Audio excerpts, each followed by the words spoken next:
सबसे पहले भोजपुरी श्रोता समाज की भैया गोड़ छुले गोला तनी और आशीर्वाद के चाहना बा। आज मेरी खुशी के बात बा कि दुर्गापुर के पावन पवित्र धरती पर भैया हो कुछ गावे कहे बोले के मौका मिलल बा।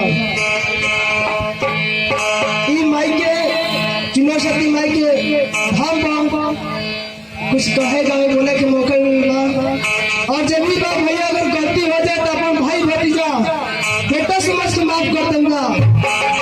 हम एक बार